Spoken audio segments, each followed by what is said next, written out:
Стефановиќ, Македонија се одвои од тој пакет со Албанија. Кажете ми кој е вашиот став, не само за политичките последици, туку и за економските? Тоа што се случи беше сосем очекувано.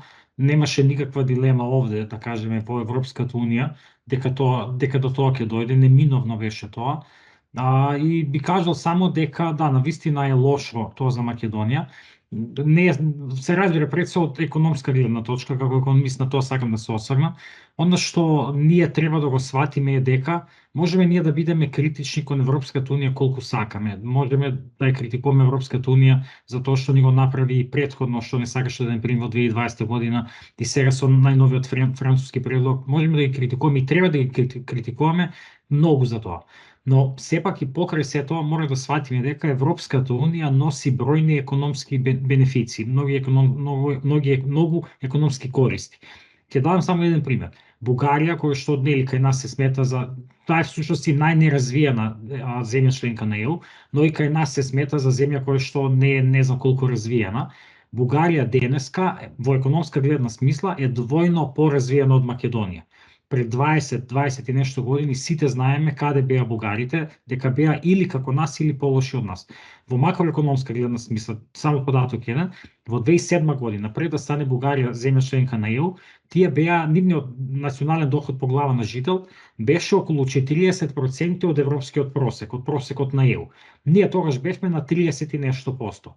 Денеска, 15 години после тоа, тие скоро го дуплира нивниот БДП по глава на жител, сега се на околу 70% од европскиот просек, а ние сме на 40% од просекот. Ние зголемивме од 30 и нешто посто на 40, тие скоро го дуплира од 40 на 70%. Тоа е се само поради ЕУ, поради тоа што кога станете членка на ЕУ, имате огромни средства, огромни пари да влегуваат во државата преку така наречените структурни фондови. Бугарија и останатите земји членки земаат секоја година околу 2 до 3% од нивниот БДП од европските фондови. Тоа е всушност целиот економски раст што го има и Бугарија и Унгарија и многу други земји изминативе 20 на години.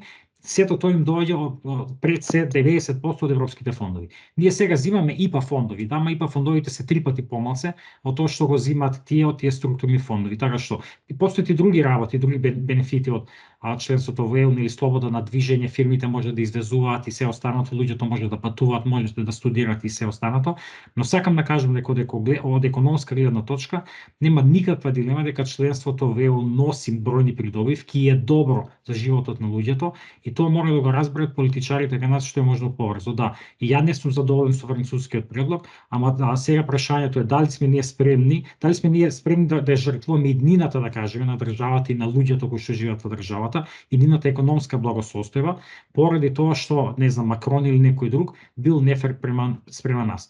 Пак ќе кажам, значи ова што се случи сега не беше неочекувано, беше сосем очекувано, но не е се завршено, не е ова крај на светот. Се уште постои шанса, доколку Македонија како држава направи нешто, да ги почне преговорите и да кажеме да го фати возот на кој што сега се качи и Албанија и веќе таму се и Србија и Црна Гора. Мислам дека вратата се уште не е затворена, дека се уште постои таа шанса сите земји да влезат заедно во блок, како еден блок во ЕУ, дали во 2030 или веројатно не 2030, веројатно нешто подоцна, но се уште постои таа шанса, ама мислам дека времето полека истекува, ако се чека, ако се тактизира и не само тоа, туку ако се оди со надворешна политика која што е конфронтирачка, а не е политика на спријателување, мислам дека полека водот се повеќе ќе се оддалечува и нема да имаме премногу време за да го фатиме. Што се однесува до европските пари, односно парите на Европската Унија, ВМРО ДПМН и сега и власта постојано го потенцираат фактот дека тие пари не се потребни, но велат дека тоа не значи дека треба ние, односно власта и македонскиот народ, македонската држава да се понижува, да ги бара тие пари и со тоа практично да се продаде во име на тие пари, а да го изгуби идентитетот. Значи, истите тие приказни ги слушавме во времето на Груевски 11 години. Истото тоа вика, ќе јадеме корења, ама името не го даваме. Сега ова е нова верзија на тоа, не знам, со да јадеме корења, викат нема да се понижуваме, не викат името не го даваме, него не знам што не сакаме да го смениме уставот. Да ги направиме вистинските потези пред 15 години, Македонија веќе ќе беше земја членка на ЕУ веројатно, и животот ќе беше многу подобар во државата, ќе имаше и многу помалку иселување и се. Ние постојано ни се случува она, се нечкаме 10 години тактизираме нешто, глумиме, не се даваме, ние гордост имаме, национална гордост, не се продаваме и се останато, и на крај повторно ќе дојдеме на она што на почетокот сме го одбивале да го направиме, со тоа што ќе биде многу подоцна и ќе многу полошо ќе поминеме. Така што мислам дека е време политичарите да го сватат тоа. Освен тоа, ја не знам што е стратегијата на оваа влада, ја не знам што е, зашто они викаат и кажуваат овие празни флоскули. Кажете конкретно што е вашиот план, што ќе направите ви. Ево, окей, се согласувам. И мене не ми се свиѓа францускиот предлог.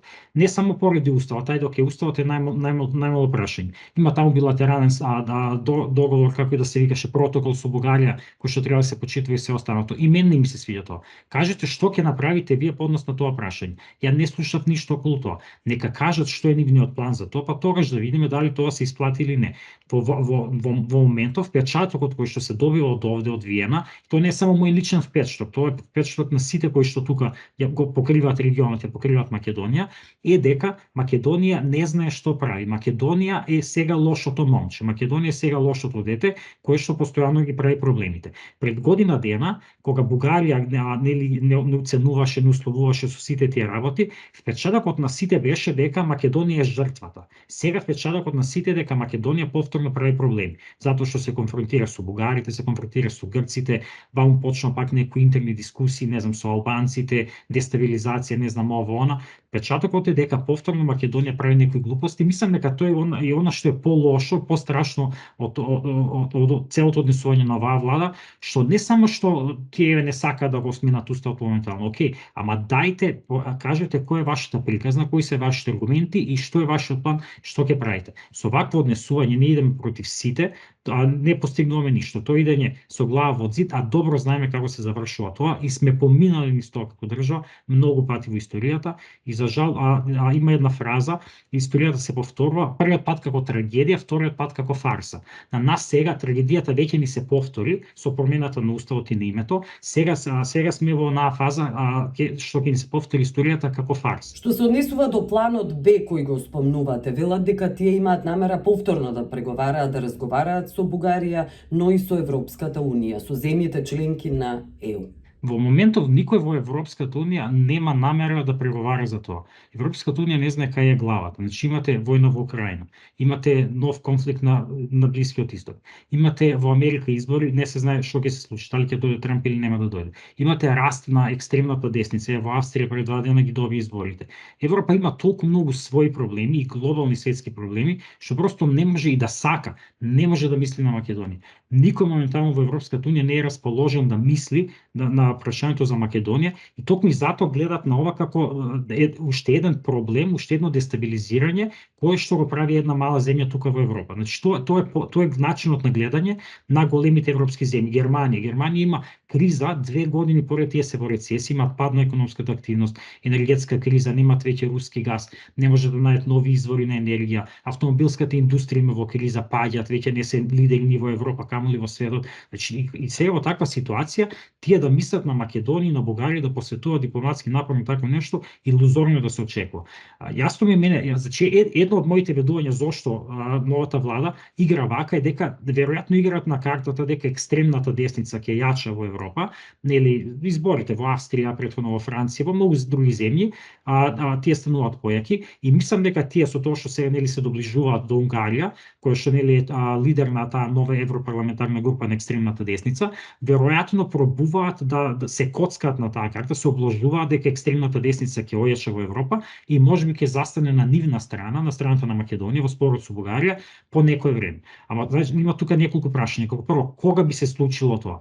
Сега ќе се избере нова комисија, се бира во моментов, значи уште неколку години нема да дојде до промена во тој поглед во Европскиот парламент, во Европската Унија. И да јаче десницата во Европа, додека таа стигне на власт, додека таа стигне во позиција да ги носи одлуките на ниво на Европската Унија, ќе биде потребно време, драгоцено време кое што ние го губиме.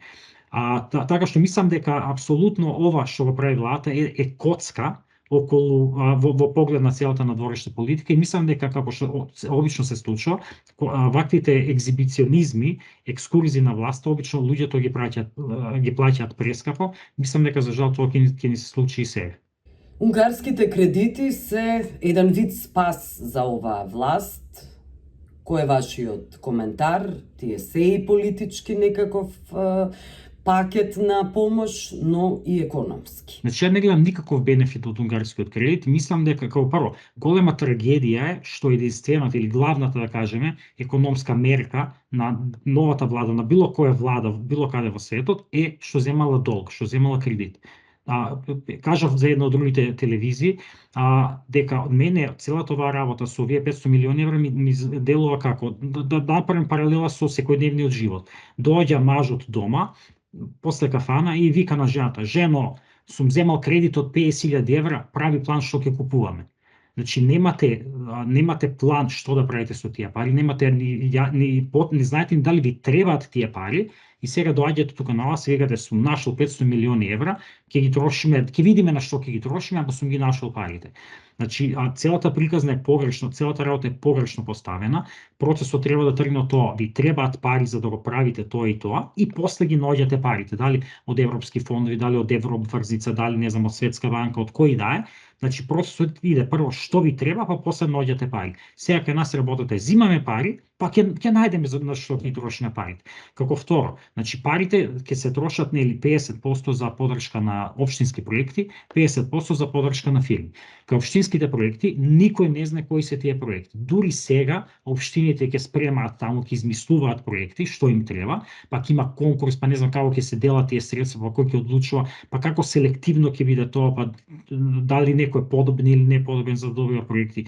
Значи, ќе се доведеме во ситуација да се градат работи кои што воопшто не се потребни, и парите за тоа ќе ги враќаат граѓаните во наредните години со камата. Значи, тоа е за општинските проекти. Околу другата половина што е за кредити за фирми. Веќе постојат во државата такви кредитни линии, ова 100 пати сум го кажал. Веќе постојат во државата кредитни линии од со поволни услови од европските банки, Европска инвестицијска и Европска банка за обнова и развој, преку банката за развој на Македонија. Тие кредитни линии не се искористуваат. Значи, има причини зашто фирмите не може да ги земат тие кредити или немаат проекти или милион други причини, така што овие нови 250 милиони евра воопшто нема да направат никаква промена. Нема едноставно фирмите кои што имаат идеја, кои што сакаат нешто да прават, лесно доаѓаат до пари. Парите не се проблем во македонската економија. Тоа е една да кажеме тажна вистина која што сите треба да ја сватиме. Не е проблем во парите. Парите може да се најдат, ако ги нема, може да се најдат. Проблем е во идеите, во тоа да знаете што сакате да правите, а ние никако не знаеме што сакаме да правиме, со пред се политичарите. Така што мислам дека многу работи околу унгарскиот кредит се погрешно поставени. Се зборува за чисто од економска гледна точка, настрана политичкиот момент. Мислам дека ова е пред се политички кредит. Ова е кредит кој што се зема со порака, со цел да се прати порака.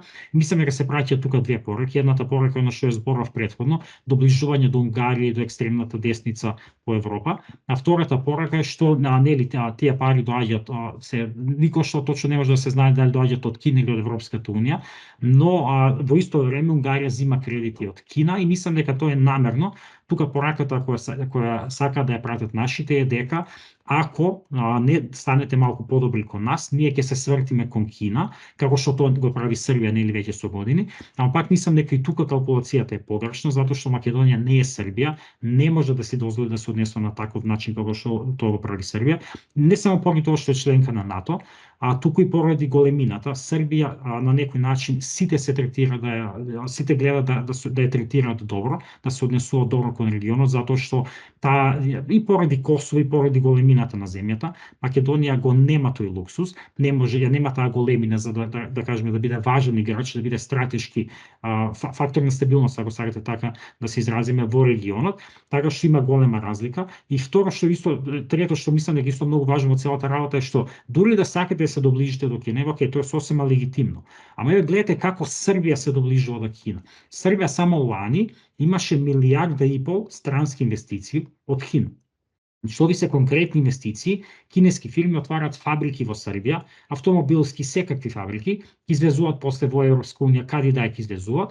Значи имат само лани има инвестиции само во поглед на фабрики од милијарда и пол евра. Настрана автопатите и не знам метрото во Белград и се останато. Што има Македонија од Кина? Македонија од Кина има што земала некои си 500 милиона заем кои што ги треба да ги врати со камата.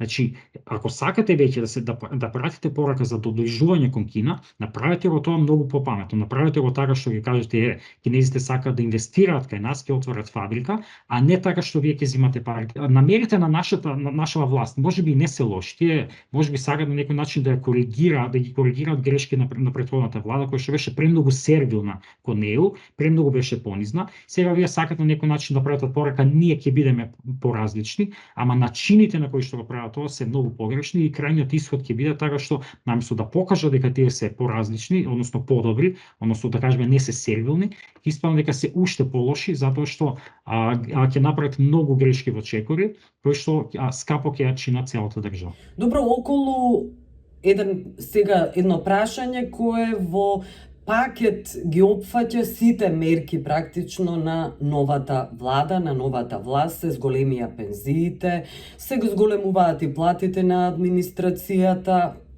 од друга страна пак се земаат унгарски кредити, даноците се намалија за големите бизниси наспроти сиромаштијата која е факт, цените се галопирачки, маржите се намалуваат, но не се гледаат големи ефекти. Мојот впечаток е дека оваа влада не знае што да прави кога се економските политики во прашање. Не дека тие имаат лоши намери, а туку едноставно не знаат што да прават. Тие се како мали деца кои што влегле во авион и гледаат таму милион копчиња што светкаат, трепкаат, свиркаат и изгубени се, не знаат што да прават. Така што и тоа е многу страшно затоа што во таква ситуација може да направите огромна трагедија. Значи конкретно единствената, според мене, добра работа што ја направи до сега оваа нова влада е што ги покачи пензиите, со тоа што и тоа покачување не беше онолку колку што ветува 5000 денари, покача само 2500 денари, така што практично покачувањето што го направи оваа влада е минимално во однос на она што ќе беше претходно. Но тоа требаше да се направи затоа што пензионерите страдаа за време на изминатите 2 години поради повисоките цени. Статистички тоа се гледа, инфлацијата беше претходните 2 години 25 до 30% вкупно во двете години, примањата на пензионерите не се зголемија толку и морате да компензирате, затоа што ако не ги зголемите пензиите доволно сега, сиромаштијата кај пензионерите ќе се зголеми. Така што тоа беше добро, но пак ќе кажам не беше доволно. Освен тоа, се што вети или што направи оваа влада е обратно од она што треба да го прават. Значи, упорно одбиваат да ги покачат платите. Гледате, синдикатите бараат покачување на плати, минимална плата. Наставниците бараат покачување на плати, не знам, докторите бараат, не знам кој све не побара покачување на плати и со право, затоа што изминатите 2 години имавме инфлација, затоа што платите во Македонија се ниски. Владата упорно вика нема да покачуваме плати, затоа што ако покачуваме плати, не знам што, фирмите ќе сме ги погоделе, ќе сме направили инфлација, што апсолутно не е точно, затоа што оваа инфлација не доаѓа од страната на платите, туку доаѓа од други причини, но упорно одбива да ги покачат платите, што е катастрофална грешка и сега затоа што одбива да ги покачат платите, а сватија дека луѓето се незадоволни, бараат нешто, бараат мерки, решија на брзина што може да направи, ајде ќе пробаме да ги замрзнеме маржите. Ќе пробаме да ја копираме владата, ама ќе ја копираме претходната влада, ама ќе ја копираме во она што тие лошо го прават. Значи една од најлошите мерки на претходната влада последните 2-3 години беше тоа замрзнувањето на маржите. Ограничувањето на маржите нема ефект, се покажа 100 пати во Македонија и теоретски е јасно зошто нема ефект, затоа што таа мерка не може да се спроведе. И сега оваа влада наместо да не ги повторува грешките на претходната влада која што ја критикуваше стално, таа ги повторува, ги прави истите погрешни чекови. Така што и тоа го прават само за да покажат дека прават нешто за граѓаните. Као разбираме ние дека е тешко, дека сте погодени од кризата, цените се високи, еве ќе пробаме нешто да направиме со цените, ќе ги замрзнеме маржите, иако е јасно дека нема да има никаков ефект, ама тоа го прават само колку да дефокусираат и да пратат порака дека нешто прават. Она што треба да го направат во ситуацијава е не да се играат со маржи, затоа што таа мерка нема ефект, а моментално не треба да се ограничуваат цените, затоа што цените не растат. Замрзнување на цени секогаш сум бил поборник на замрзнување на цени, ама тоа се прави во ситуација кога цените еклатантно растат, кога галопирачки растат, односно кога имате инфлација што е 15%, како што беше претходните 2 години. Моментално инфлацијата во Македонија е 2%. 2% е теоретски онаа стабилна, оптимална инфлација. Во таква ситуација нема потреба да замрзнувате ниту цени, ниту мариш. Ако сакате да го подобрите стандардот на граѓаните, а треба да се направи тоа затоа што сиромаштијата е огромна, а нееднаквоста е огромна, треба да се фокусирате на примањата на луѓето. Мора да ги зголемувате примањата на луѓето и платите, ама и не само платите, и социјалната помош, особено за сиромашните, и пензиите веќе ги направи. Така што она што треба да го направи оваа влада сега е наместо да се фокусира на цените, да се фокусира на примањата, но за жал не го прави тоа. Околу даночната политика исто така, значи јасно е дека буџетот е во проблем, а дефицитот оваа година според владата ќе биде 5%, јавен долг 68%. Јасно е дека ситуацијата е скоро алармантна, почнуваат да се палат црвените светла, но тие наместо да преземат, да ги покачат даноците на богатите, да воведат прогресивен данок, да почнат да ги даночат големите профитабилните фирми, тие што решаваат да прават, ќе го намалат данокот на големите фирми. Значи, идеолошки, принципиелно е тоа многу погрешна политика, значи јасно покажувате дека сте на страната на богатите и на големите фирми, во ситуација кога имате таква сиромаштија во државата, 20 и нешто % од луѓето немаат леп да јадат на некој начин, вие наместо да се грижите за нив, вие се грижите за големите и за богатите фирми. Идеолошки тоа погрешно. Второ, макроекономски е погрешно, затоа што ќе се намалите примања од буџетот, односно нема да биде ефективна мерката, но во суштина, ако мерката има ефект, макроекономски што постигнувате е дека ги намалувате примањата на буџетот. И третото, оно што сакам да истакнеме, дека таа мерка за намалување на данок на големите фирми нема да има ефект, затоа што од оваа година е на сила на ниво на цел свет така наречениот глобален минимален данок, кој што предвидува дека ни една мултинационална компанија, која што има приходи поголеми од 750 милиони евро, што се практично сите овие странски компании кои што инвестираат во Македонија, не смее да плаќа данок помалку од 15%, данок на добивка кој што е понизок од 15%. Така што Македонија како држава и овие сега фирми што ги има во Македонија, кои што се влезени во зоните, и на тие ќе треба да им го покачи данокот од сегашните 10% на 15%, а не да намалува на 5%.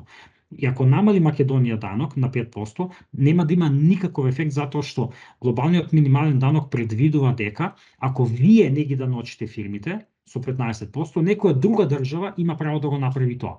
Значи, ако, не знам, некоја фирма, јас земам како пример Джонсон Мети, една од најголемите фирми во Македонија, таа моментално плаќа данок во Македонија 10%, ако вие не сакате да го зголемите на неа данокот на 15%, незината матична земја, Британија, ќе може да го направи тоа и ќе го направи тоа со големо задоволство. Така што фирмата секако ќе го плати тој данок, само прашањето е каде ќе го плати, дали ќе го плати кај вас или ќе го плати во Англија, во Германија или каде другаде. Така ќе биде и со тоа што сака да го намала данокот на 5% данокот на добивка, затоа што ако го направат тоа, нашите даночни приходи ќе се намалат, помалку ќе платат данок на добивка кај нас, ама ќе платат таа разлика од 10% ќе ја платат во некоја друга земја.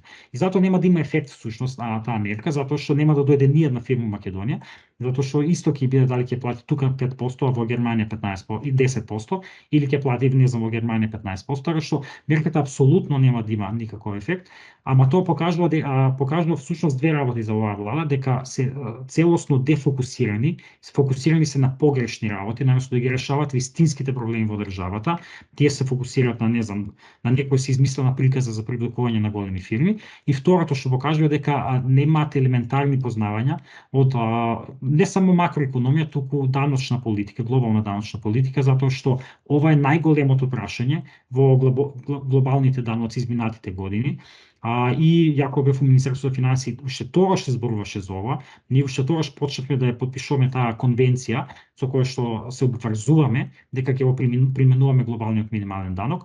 И има луѓе во Министерството за финансии кои што го знаат ова, ама и покрај тоа владава некако како да не сака да ги слушне сите аргументи и продолжува со таа приказа дека ќе ги намал даноците на големите фирми. Така што се на се, мојот впечаток за економските политики на оваа влада е дека тие не знаат што сака да прават и пак ќе кажам, тоа е најстрашното нешто затоа што таквата ситуација води само во пропаст. Ви благодарам за овој разговор, Јовановиќ.